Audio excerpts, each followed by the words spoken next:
Nashukuru kwa anaendelea kunichunga na familia yangu. Tupigana vita mbalimbali vya kiroho kama vya kimwili. Tunajua mshindi wetu bado angali kwenye kiti cha neema, bado anapigana, bado anatushindania. Haleluya. Acha Mungu atusaidie sana kwa haya yote. Naimba nyimbo tu ya wokovu fupi. Ama inaweza kuwa ndefu lakini ina mistari kama 4. Nimesikia niimbe nyimbo kabla ya kuanza mahubiri ya leo. Amena. Kama unajua unaweza pamoja na mimi vile nitakuongoza. Iko nyimbo ya wokovu namba 131. Mimi Mkristo nitavyokuwa katika yote mpaka kufa. Mimi Mkristo navyoshuhudu dunia yote ikinicheka. Mimi Mkristo kwa moyo wote, sababu ninampenda Kristo aliyekufa kwa ajili yangu, anastahili kupendwa nami. Mimi Mkristo, neema kubwa niliokoka kutoka dhambi. Mimi Mkristo, hata ikiwa katika shida na mapigano. Mimi Mkristo, nani askari, nafanya vita kushinda dhambi. Akida wangu ni Bwana Yesu, pamoja naye tashinda yote. Mimi Mkristo na ni mgeni, nimeifunga safari yangu, na sitamani yaliyo huku, ninatafuta yaliyo juu. Mkristo katika kila hali, na nikiitwa na kufa tena. Yesu asifiwe sana. Kwa Bwana asifiwe. Na mshukuru Mungu sana. Roho nasikia kumpenda Mungu siku kwa siku. Kila nikifikiria wokovu, kila nikifikiria kwenye Mungu ametutoa, kila nikifikiria kazi ya msalaba, najisikia sijui niseme namna gani. Ninaendelea kila siku kuambia ama kusema na kupatia ole ama na kupatia pole wewe mtu ambaye unacheza na Ukristo ama bado unakamata kawaida. Kila siku kwa natafakaria kazi ya msalaba, kila siku natafakaria nini Yesu alifanya, akaamua kuacha utukufu. Yeye mfalme wetu mzuri akashuka, akakuja duniani, akuja dharaulike, ateseke, apite mambo mengi sana kwa ajili wewe ukombolewe utoke dhambi, utoke ndani ya utumwa. Lakini hauielewi ndugu yangu. Natumaini wewe unaelewa. Kuna mara kuna wengine hawaelewi. Kila siku kwa natafakari kazi ya msalaba, na Mungu atakusaidia wewe na mimi atuongoze msafara ya mbinguni. Amena. Bila kugawia, ndaenda kuchekea na neno jioni ya leo kutoka kitabu cha Luka mtakatifu, kitabu cha Luka 22. Ndio tutasoma ndani siku ya leo. Na sijui kama kuna Biblia ya Kiswahili kwa msomaji atanisaidia nisomee. Na Biblia ya Kiswahili atanisaidia atanisomea.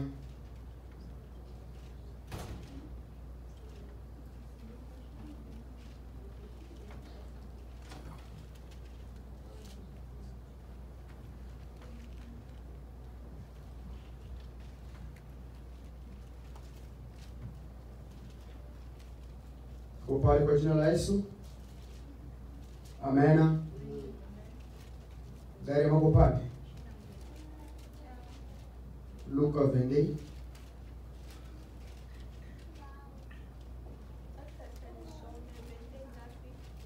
Vene utaweza kuanzia utasoma mstari wa kwanza mpaka pale ku ya 6. Let's read the Bible. Luke 22:1-6 says, Amen. Now the feast of the unleavened bread, called the Passover, there was a preaching, and the chief priests and the teacher of the law were looking for some way to get ready for Jesus, for they were afraid of the people. Then Satan entered Judea, called Iscariot, one of the 12, and Judea went to the chief priest and the official of the temple guard and discussed with them how the mighty betrayed Jesus. They were delighted and agreed to give him money. He consented and they watched for an opportunity to hand Jesus over to them when no crowd was present. That's all. Amen. Darema nawe nisome na wewe pale tu kwa Luka. Soma katikati yake. Vendesi katikati utasoma hayo mpaka pale kwenye nishaku. Unasoma mpaka kuswa sandi. Inasema hivi. Amen. Walimkamata wakamchukua wakamleta katika nyumba ya kuhani mkubwa. Lakini Petro akafuata. Ungesauti kidogo dada. Lakini Petro akafuata kwa mbali hata walipowasha moto katika kiwanja wakakaa pamoja. Petro akaketi katikati yao, lakini mjakazi fulani akamuona akikaa katika nuru, akamkazia macho akisema, mtu huyu alikuwa pamoja naye. Akakana akisema, mwanamke, simjui. Na nyuma ya saa kidogo mwingine alimuona akasema, na wewe ni mmoja wao. Petro akasema, mtu si mimi.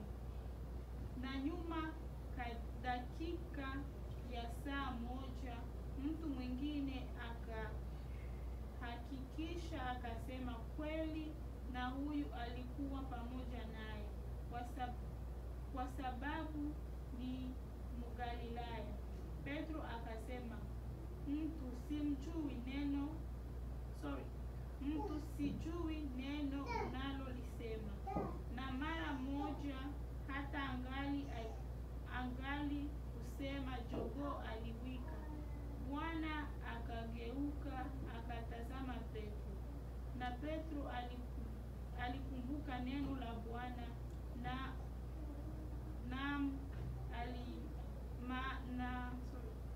namna alivyosema mbele ya kuwika jogoo, leo utanikana mara 3. Akatoka nje akalia kwa uchungu sana. Amen. Bwana Yesu asifiwe sana. Amen. Bwana Yesu asifiwe. Amen. Kuwa pamoja nami hapa. Amen. Habari za Bwana Yesu Kristo, kama nimetangulia kusema, aliamua kuacha utukufu kuja duniani kukomboa wewe na mimi.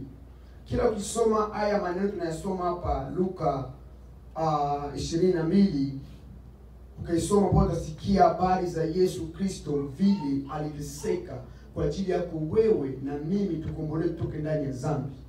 Unaposoma hizi maneno itakufundisha kitu fulani, itakujulisha kama wewe si wa dunia, wewe si mtu wa kujichafua, wewe si mtu wa kujitembeza ndani ya mwili ama ndani ya mambo ya dunia ya dhambi. Bwana Yesu asifiwe sana. Huyu tumeanza kusoma habari za Yuda ambaye alikuwa ndio mwenye mission ya kuja kufanya wewe na mimi.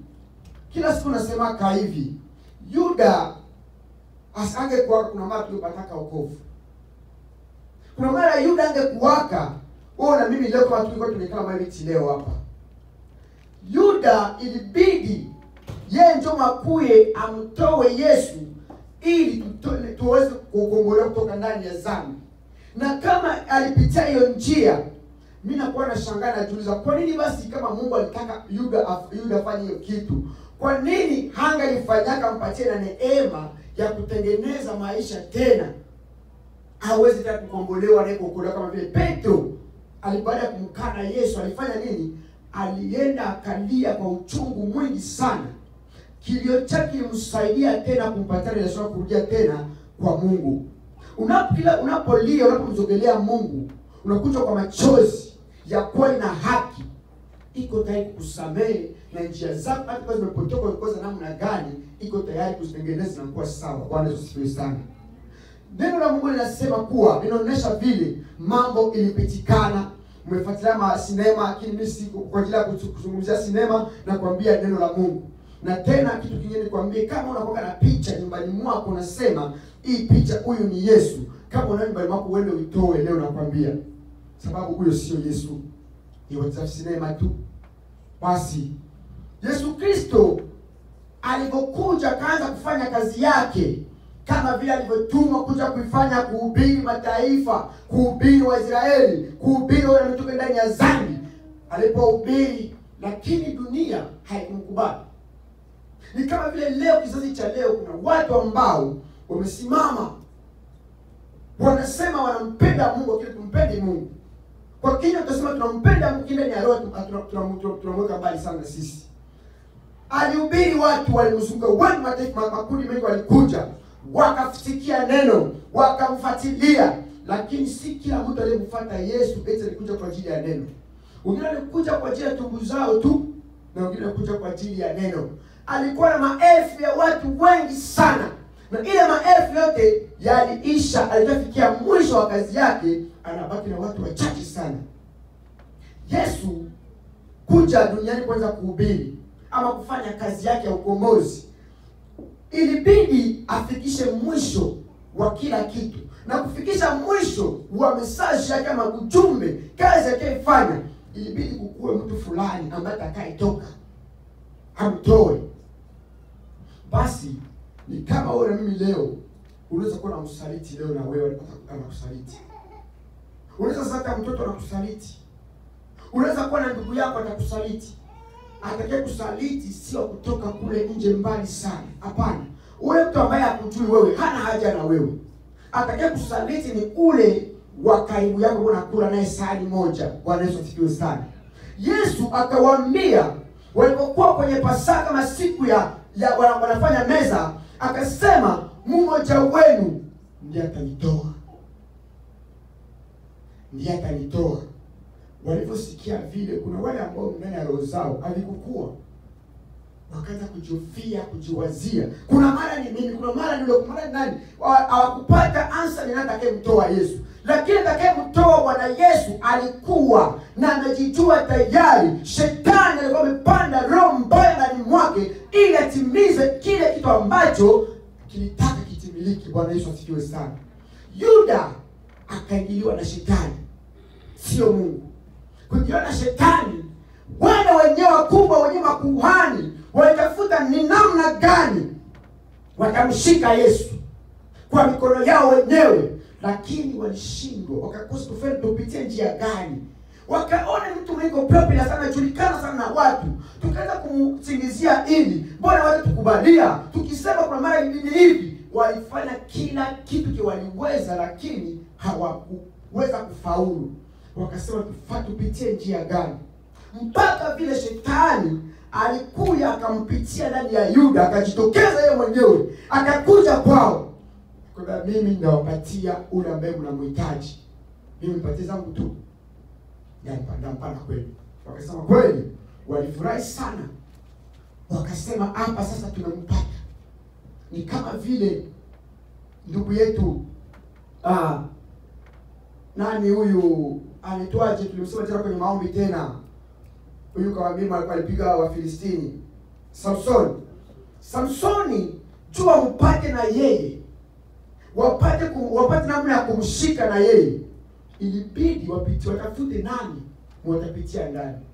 Kuna mara na wewe leo kusudi usaliti kazi ya Mungu, ama usaliti wote ule ama ndugu yako ama nani yako, itabidi ufenjia nani watapitia nayo kisingizioni ile shida wewe isionekane wote na wote waifanya kiwe pitia ndani ya mtu mwingine ili utimize ile ambayo iko ndani ya roho yako.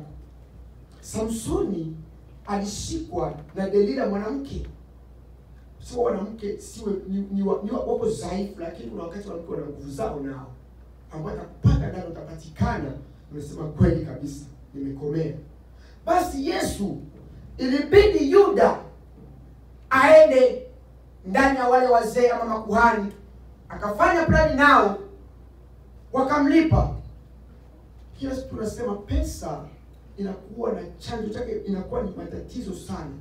Ndio maana leo dunia leo imeharibika, tunakimbizana dunia huku na kule, ni kwa ajili ya nini? Pesa. Ambaye Musa Bwana Yesu mara ya kwanza, na ndio paka saa hii inatembea paka kizazi chetu, inafanya kazi, inakufanya wewe na mimi tuko ndani ya dhambi, ni pesa. Basi Yuda alipompatia pesa zake kama vile alivyosema, aliwaomba pesa kidogo, tusijue hiyo pesa kama kwa tukitamu pesa za leo kama ilikuwa ngapi sijui. Una kitu ambacho nakuwa naangalia na kinanipatia sana huzuni. Mtu ambaye alikuja kukusaidia, anakuja kukupigania niseme vita. Ulikuwa umeshindwa, hauwezi kujitoa kwenye huko, hauwezi kujipigania vita mwenyewe, lakini unasema basi hapa nimefikiria nini mwisho, nifanye namna gani? Ule mtu anakuja kupigania kushindania ama kupatia uzima au kupatia kitu ya kusaidia fulani, wewe unamwonyesha ungeukia tena nyuma, unakuwa adui yake. Yuda akaamua kumuuza Yesu. Baada ya kumuuza Yesu, wanasema yeye mwenyewe pesa ambazo aliuza nazo Yesu hakuzuna zamana tena. Ndugu yangu, unaweza kufanya kitu sahihi, baada ya siku fulani ama masaa fulani unajuta, unasema kwa nini nilifanya hiki kitu? Kwa nini nilipitia hiki kitu? Sio wewe, ni shetani. Ndio maana kila siku ndugu yangu nakuacha nikwambie, unapoangalia muda la kuinukia, matatizo la kuinukia, shida la kuinukia, usipige hesabu, usiangalie mbele ya macho yako. Usimwone. Yesu kipindi alikemea Petro, hakuangalia Petro. Petro akainuka akakula mbele ya Yesu na kumjaribu. Akamkemea sema, "Kwenda nyuma yangu shetani." Hakukemea Petro. Alikemea ni shetani. Ndio maana nikukosea leo, usihesabu mimi. Jua kuna shetani ambaye anapitia ndani mwangu kunyuma ili kukosea wewe. Hii ni kawaida ya dunia. Usinisikie vibaya, lakini nakwambia ni neno la Mungu. Petro alikemewa. Kwenda nyuma yangu shetani. Alijua kama si Petro ambaye anatafuta iko act ile saa. Kuna kitu na act ndani ya Petro. Yesu Yuda alipofanya vile akasikia nimefanya kitu gani. Kuna mara alikuwa anajua Yesu ana uwezo. Yesu ana nguvu, anaweza kujipigania. Acha nimtoe, baadaye atafanya kitu fulani hivi anajitoa ndani. Ilibidi acha kila kitu kende, yani etapa ili afikie mwisho wa kukomboa wewe na mimi. Tu Yesu angeskip. Akisema skip ile kitu kusema ni skip hii kifo, kama wewe na mimi watoto wa Kristo. Kama leo tusikuomba Mungu leo. Kama leo tuko mchafu, tuko mzambi, tuko kama tulikufa hata zamani. Lakini ilibidi apitilie kile kipindi ili wewe na mimi tuke ndani ya dhambi. Ndio maana nimesema Ukristo ukamata kitu cha maana sana. Kuna siku nikwambia hapa, Ukristo ni kama vile wanakupatia mayai ama maji ndani ya glass. Unashika, pigana vita sasa na ile glass na maji ndani yake. Jitahidi usipasue ile glass. Jitahidi ile maji usimwage. Pigana vita, pigana mpaka ushinde na glass bado na maji yake inajaa ndani. Ama upatie tray ya mayai upigane nayo vita. Ndio Ukristo ule. Wanapokuambia kwa ajili ya Ukristo, sikiliza na uitumikie, na itakusaidia wewe na mimi kesho tutaangalia matunda mazuri kule mbele. Yuda alifikiria acha afanye kile kitu, lakini alipokifanya kikamkujia tena uchungu ndani ya roho yake. Nimefanya kitu gani? Nimemuuzisha mwalimu wangu, nimemuuzisha mkubwa wangu, nimefanya hivi. Roho yake ilikosa amani. Nafikiri ilikuwa na maswali, majibu, sijui niseme nini, roho yake alikuwa anafikiria nini. Lakini kitu kia ole sana kwa mwanadamu, utafanya kitu baada ya kujuta, unashindwa kujitoa ndani mwenyewe. Yuda kike pesa kimoja haraka sana ya kufanya, acha aenda jinyonge. Kujinyonga kwa mwanadamu haiko ndio solution ya maisha. Kama unapofika sehemu fulani unasikia umebanilia sehemu fulani hauwezi kutoka tena. No, kumbuka kama wewe mkosea ule ama mkosea huyu, jua kuna wakati unaweza tena kurekebisha tena mambo yanatembea nini? Sawa. Yuda angegundua hiyo siri, angekuwa tena mzogelea Yesu. Anasema Bwana wangu nisamehe kweli kabisa, nimekosa, nimefanya mambo mabaya sana, unisamehe kabisa. Angelia na yeye kweli na kuhakikisha kumbe Yuda na yeye alikubalika kama vile Petro alikubalika. Petro yeye Yesu akamwambia tayari wewe utanikana. Petro akasema mimi siwezi kukana hata kidogo. Pale kwa anajengea kaimani fulani ndani yake. Kile kaimani kalikuwa kadogo sana. Yesu aliposema ombeni pasipo kuchoka, msiingie majaribuni. Alijua pale mbele kuna majaribu, bado wangali wachanga kiroho, bado hawajaweza kujipigania. Kipindi ataondolewa kutoka yeye apelekwe mbinguni, wakibaki hivyo hawataweza kitu pasipo yeye. Petro alijua bado Bwanangu yuko hapa, anaweza kila kitu. Hata baba yako anaweza kuwa anakuwa na nguvu. Nakumbuka zamani kuna mtu akatuambia eti watoto kuna wakati kwa nikalaka huko wanapiga stori zao. Mmoja anasema babako anakuwa na nguvu shinda babako. Asema no, ni babangu anakuwa na nguvu shinda babako. No. Kuna wakati nguvu zitakuishia. Uko baba amesimama mtu mwenye nguvu kabisa, akipo atakuchukua hivi, watoto watakosa wafanye nini? Nikiangalia filmu ya Lumumba vile walimshika wakampeleka, familia yake wakilia kama vile maji ndio yanamwagiwa tu chini hivi. Yuda kazi yake ilipenda itimilike. Yeye baada ya kutimiza kazi yake angekuwa na ile roho ya Mungu iliyoenda ndani mwake, basi kwa uharaka angejitambua na angesamehewa. Basi alikuwa kujiua. Baada ya kujiua tena alijua kifo kibaya sana. Yeye baada ya kujiua aliamua kwenda kujitundika. Unajua kila mtu ambaye anakufa kifo cha kujitundika, kujifunga, sijue kama ni kuchora netaje. Sijue kujinika kama ninafunga kamba, anafunga alafu anakufa. Kifo kibaya sana ambacho hata ulikuwa Mkristo jehanamu direct bila hata kuulizwa. Straight. Utakuwa una roadblock kwa ajili yako. Roadblock hakuna. Yuda akiamua kufanya hivyo, mwisho wake ilikuwa ni mauti. Na hii mauti ambayo alipata, situmaini kama mbinguni aliingia hata kidogo. Je, Petro leo tunamsoma na Biblia. Vitabu vingi sana vya Petro viko hapa. Na mpaka Petro alifanya kazi ya Mungu kwa nguvu. Yesu akamwachia na misio kumwambia chunga kondoo zangu. Sababu alijua na akasema kwa ajili yako nitajenga kanisa. Ijapokuwa alimkana pale. Alipomkana sio kusema Yesu asema basi huyu nimemalizana naye, hapana. Alipomkana na Fred wanasema pale Mkristo kama umeokoka, hata uende wapi watajua kama wewe ni Mkristo. Petro alipofikiria kama amejifichika, akiona inakuwa moto sana, wanaanza kumshutumu, wanampiga, wanamtemea mate, wanamzihaki, wanafanya kile kile waliweza. Petro akasema hapa nikajitokeza kichwa juu watakikata. Akasema akajifuchika mkono. Hata ujifichike ndani ya giza kinafanya namna gani, kando yako itawaka juu, atasema kuna mtu fulani chole pale vile, sababu kuna neema ya Mungu ndani yako.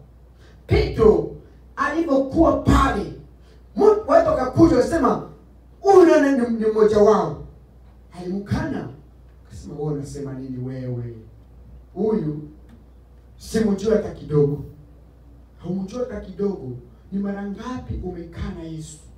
Ni mara ngapi tumekaa na kazi ya Mungu? Ni mara ngapi tumejitosha tunasema no, pale sipajue mimi. Petro aliamua kukana, lakini kukana sio yeye. Shetani alipanda woga ndani mwake. Bwana Yesu asifiwe sana. Alipanda woga ndani mwake ili asiseme kama mimi ni mmoja wao. Kuna wakati wanaweza sema hapa Wakristo leo hawatatoka manyumba zao. Wasema Wakristo leo hawatafanya hivi. Je, utasimama utasema kweli mimi ni Mkristo? Kuna mara utakana sasa mimi siwajui wale nisoke Mkristo mimi. Itakuwa ni kukana tuneo kukana kwako. Sijui kama itakuwa ni wokovu, kwa itakuwa ni kitu gani. Jitahidi Ukristo uheshimishe. Unapoheshimisha na upeleka vizuri, Mungu naye yuko pale kusaidia pamoja na rehema zake. Msamehe Petro na watakusaidia usimkane Yesu kabla vita havijasimama. Hapa tunasema tu, lakini siku zitakuja mbele kuna watu ambao watapitia vipindi vikali. Miaka ilipita kule, ishapita kule nyuma. Wakristo mitume tunasikia habari zao na Biblia walipitia vipindi vikali vizito sana. Na vinakuja kumbele yetu huku, hatujui ni wangapi ambao vitakuta, kama ni wewe kama ni mimi sijue. Kule mbele itakuwa ni kitu mambo ya hatari sana. Nani mtasema sema kabisa mimi niko tayari Mkristo napigana, ni vigumu sana. Ndio maana na haja ya kuomba. Tunapotangaza siku maombi hapa, tuombe. Na shangaa uko wapi wewe? Nashangaa sana. Takuwa naangalia vile hata nikifanya kazi ni siku ya kuomba. Roho yangu yenyewe niko na kuweka kosa raha kabisa. Nasikia sitaki nikose. Jana nimefanya kazi nikasikia kama kwenye niko kule, ndio niko na tu saa kila saa. Saa na kwa saa 10 ningali kusema ndo. Nikamwambia mwenzangu mie nitatoka kupeleka gari yangu kwa ushanti kutoka kutumikia. Nikasema acha niache pale kwa biro job of essence yangu. Acha niende na gari ya kazi mama tunaweza mapema. Kazi ilikuwa saa ngapi? Saa 8 ile mpaka saa 10 ndio nikia kuishi. Nikasema sasa itakuwa namna gani? Akisema pande ishuke mpaka nifike.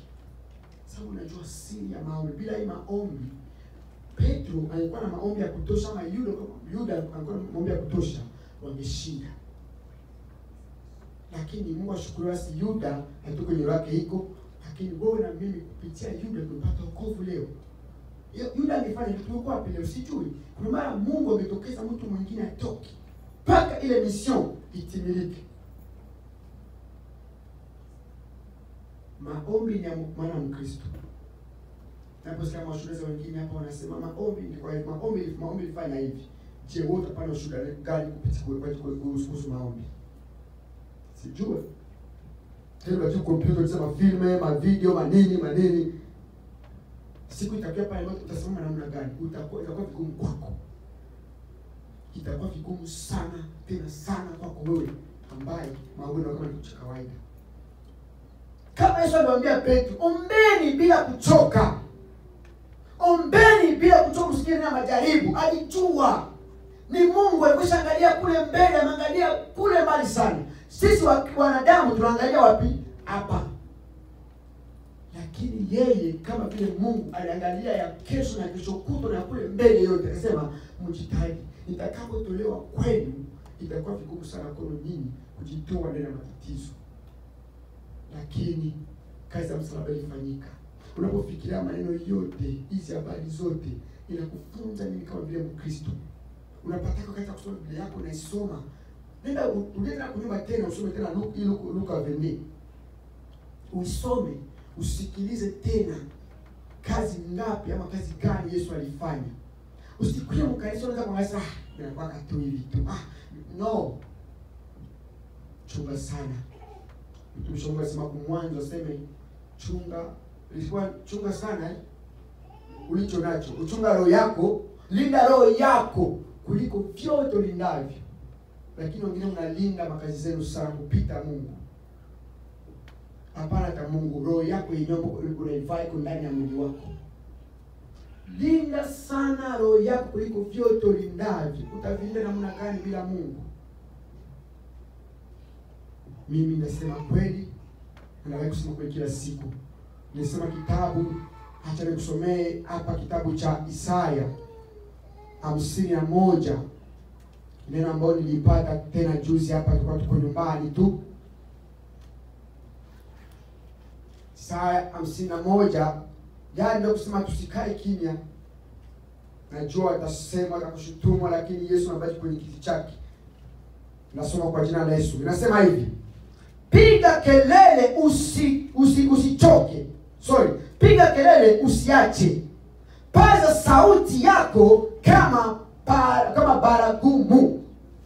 Uhubiri watu wangu kosa lao, na nyumba ya Yakobo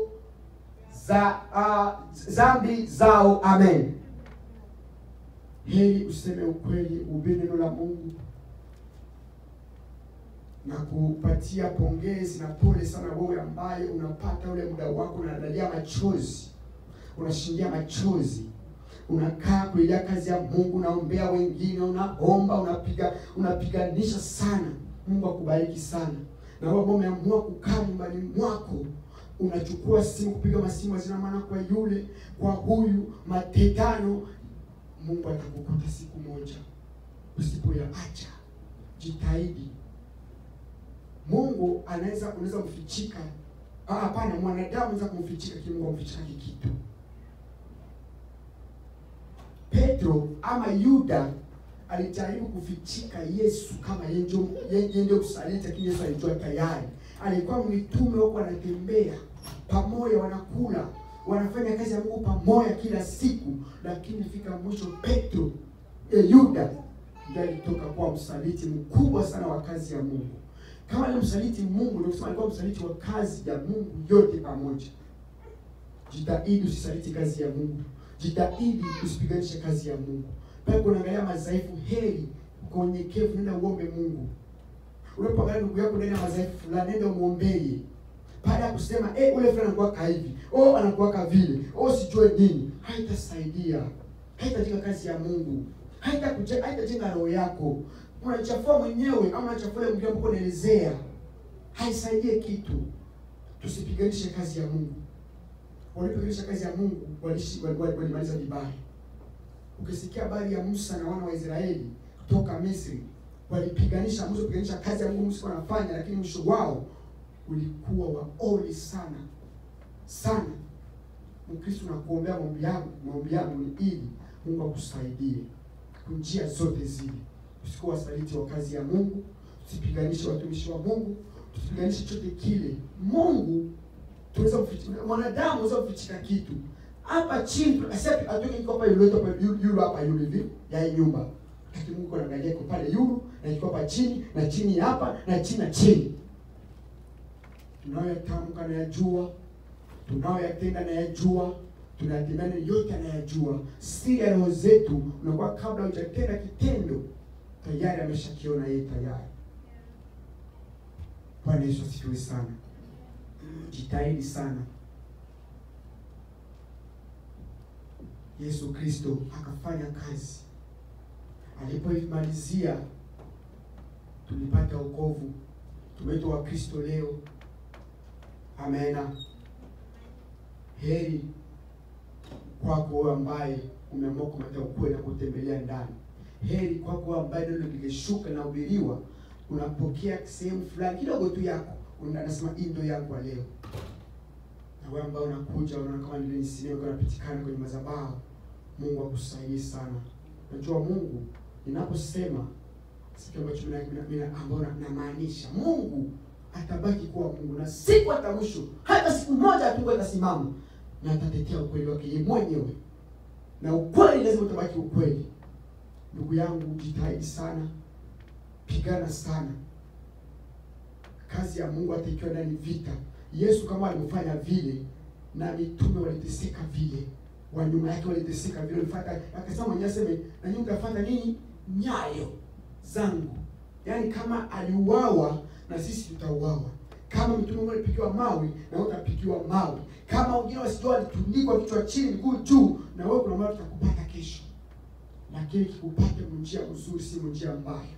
wale walipatwa iliwapata ilikuwa ni neema kwa kuwasaidia kutikisa dunia, ili Ufalme wa Mbinguni useme kweli tuna misingi kule dunia ya nguvu. Nampenda Mungu wangu mimi, sipendi mkono na mizamu kazi ya Mungu sitaki.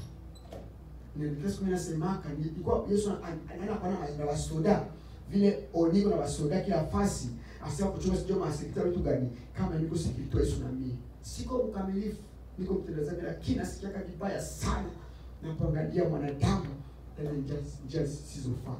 Na kufikiria kazi ya msalaba, ilikuwa kazi kubwa sana. Ilikuwa kazi ambayo hawezi kucheza hata ndugu yangu. Cheza na neno la Mungu, kesho utalia. Sitaki ulie, napenda furahi kesho.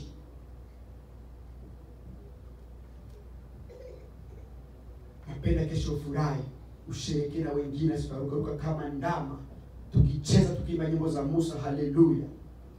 Ndio Biblia inasema hivyo. Piganisha sana, jitahidi sana. Ni maombi tu nyepesi sana.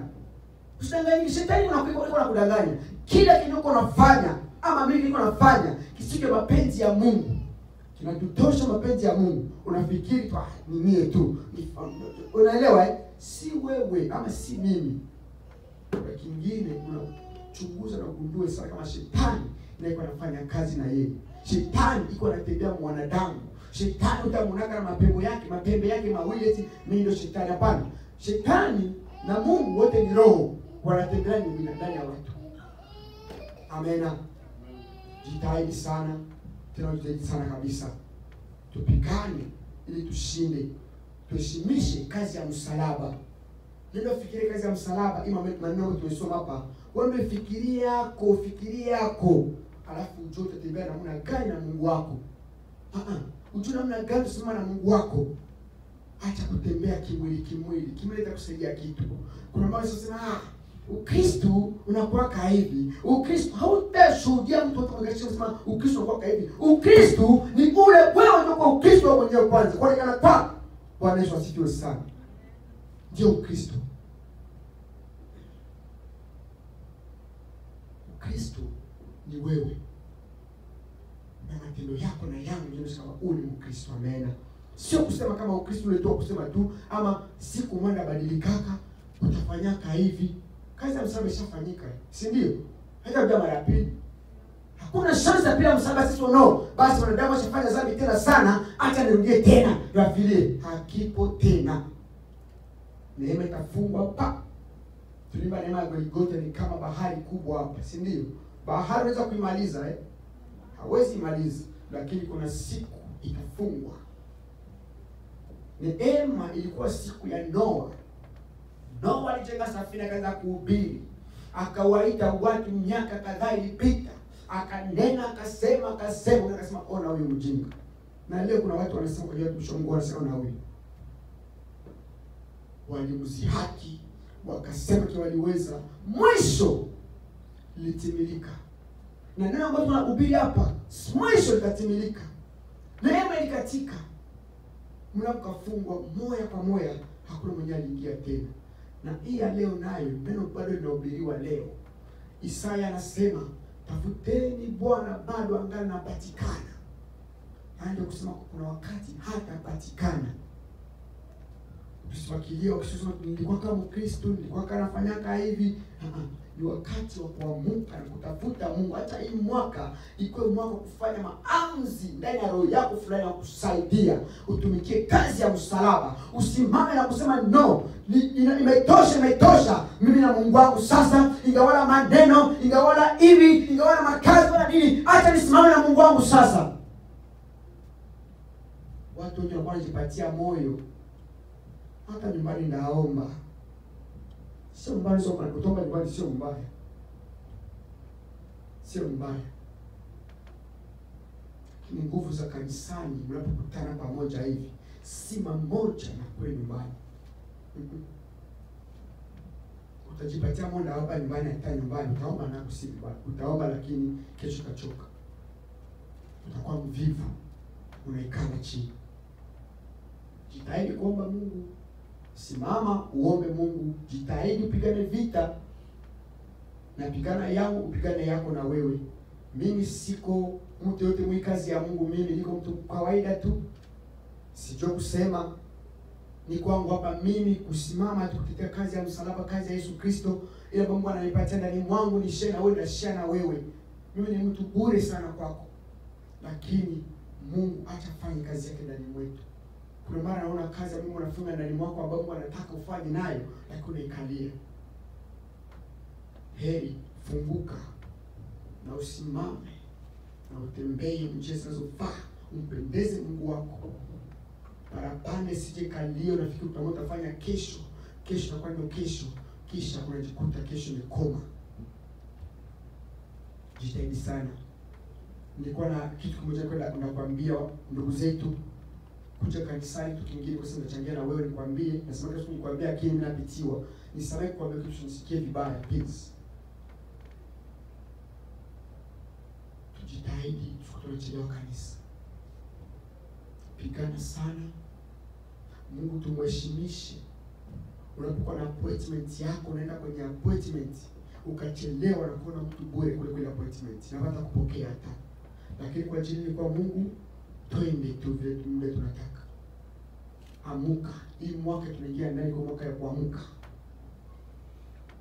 Wababa wa manyumba zaidi sisi tulipochukua na decision kwa nyumba zetu. Na kwa nashangaa kila siku nakwambia hivi kwa ajili ya mtumishi wa Mungu hapa. Sema kweli kila siku nakuyaka baba na kutaka anafika kwa kwanza. Kule kwa naishi nyumbani sana na kwangu. Mimi hapa pembeni tu hapa. Iko na familia kubwa yenye ataandaa wale wote watie mstari tayari twende. Iko ajili kuna decision. Isa ikifika hivi uko tayari na kuacha kama hauko tayari na kuacha. Sijui kama nafanyaka hivyo. Lakini kwangu sisi tunasimama tunasema ni decision. Isa tunakuwa kwa nyumba. Kwa maana tukichelewa kuna mara kutakuwa mazito kutuzuiza fulani sawa, lakini sipendi kuchelewa. Naheshimia kazi yangu sana. Na mimi napenda niko muda. Bosi kaniambia hii muda Isa nakutaka hapa na kwa pale saa. Je, mbele ya Mungu hatumuone ndio maana tunafanya hivi. Wababa na wapigia debe sana wababa. Ama wasimamizi wa familia. Dada fulani tuambia jana hapa eti alijiona ndani ya ndio dereva familia yake. Kwa dereva familia yako, na sisi wababa na sisi dereva familia zetu. Familia ikachelewa wewe utaulizwa. Uchungaji ama upasteri sio hapa mkapo kwa madhabahu tu. Manyumbani kwetu tunaanzia. Hata kama si pasteri, kama uko nani, kule nyumba yako. Hautakubali mtoto wako akule chakula bila kukiombea. Kuna mara mwenyewe hata aombea hata kulala kwanza. Mtoto wako ataombea chakula. Jitahidi sana. Tusimame na familia zetu. Tutaulizwa mbinguni. Mchungaji ataulizwa kanisa na sisi wa baba tutaulizwa nini? Majumba yetu, wakio zetu, watoto wetu. Acha hii mwaka tuamuke. Pepo ya kuchelewa mwekemee, si wewe, si mimi. Kuna kile kinatufunga nyuma. Unaweza mtu asome mapema, unawasha TV. Utakaa kwa TV, unaangalia manyuzi, sijui mipira, sijui kadhalika filme, vingi sana kwa TV. Unataka kumbuka kwenda kujipreparisha kanisa saa ngapi? Saa 8 ama saa 9. Na kanisa ndio saa ngapi? Saa 9. Wewe unapata muda kupata kujiandaa wewe. Pigana sana, si wewe. Mungu asitaka kuulize kule mbele. Inafika kama ni saa 6, unataka kwa kanisa muda, saa 6 saa 7, anza kujiandaa pole. Saa 8 uko tayari, tembeza kama ni 30 minutes sijue kwako na hapo kanisa uko naishi. Fika hapa saa 9, saa 8 hata 50 ama ngapi. Fika mkanisa, pata mnataka kuomba tala dakika 2-3 kanisa ianze, utapokea baraka kubwa sana. Jitahidi sana, nikisema nikwambie tu usinisikie vibaya. Na unisamehe kwa utanisikia vibaya, unajua ni kawaida. Hii dunia leo watu hawapendi, wanasikia mambo juu inakuwa opposite, maana yake ni same. Jitahidi sana. Basi mimi niko hapa kukuambia kwa ajili ya kazi ya msalaba. Kumbuka Yesu alitufilia msalabani, wewe na mimi, ili tuitumikie kazi ya msalaba na sisi tufikie uzima wa milele. Tuitumikie. Yeye alifanya kazi kwa alijitoa kwa sadaka kubwa. Akaacha mbingu kuja ili wewe na mimi tukombolewe. jitahidi na wewe, si wajibu wako. Mtu akupatia kazi yake, kamata unatumikia nifanyie biashara, lazima ufanye biashara kwa roho ya haki na kweli ili apate matunda mazuri ndani yake. Na wewe na mimi inatubidi kazi ya msalaba ambao Yesu alifanya, acha tuitumikie ili tuweze kupata zawabu mzuri sana. Na ile sio tuambie poleni wanangu, mmeshinda, ingieni bila nyumba baba yenu na mpokee taji ya uzima wa milele. Acha Bwana abariki neno hili kwenu kwangu. Amen. Amen. Baba yangu nakushukuru, nasema asante. Uko mwaminifu, mwenye haki na mkamilifu na mwenye nguvu. Haufananishwi, haulinganishwi. Baba yangu, kila ninapofikiria na kitafakaria kazi ya msalaba ulivyotolewa na Yuda, Baba, ilitakiwa mpaka kazi itimilike ifikishe mwisho. Ninakushukuru kwa kuwa uko mwema. Baba, sio kazi ya msalaba leo tusingelikuwa mahali hapa. Tuko hapa kwa ajili ya neema ya kazi hiyo Yesu Kristo. Tunasema asante kutukomboa toka dhambi. Baba, tunakushukuru kwa yote, uko mwaminifu, mwenye haki na mkamilifu Baba. Haufananishwe Jehova, haulinganishwe. Simama nasi, tuongoze, utusaidie, utuonekanie. Acha Roho wako endelee kutupatia tena siku kwa siku revelation ya kujua wewe ni nani. Tujue kazi ya msalaba uliyoifanya. Tujue uzuri wako na utamu wako Yesu. Usitupungukie kamwe Jehova. Asante kwa neno la jioni ya leo. Acha Baba, ufafanuzi mkubwa ni wewe. Ifanune na mioyo ya wana wako usiku kwa siku, na tulikulicheua. Tunasema asante kwa yote, ni kwa jina la Mtakatifu Bwana na Mwokozi wetu tunasema asante. Amen.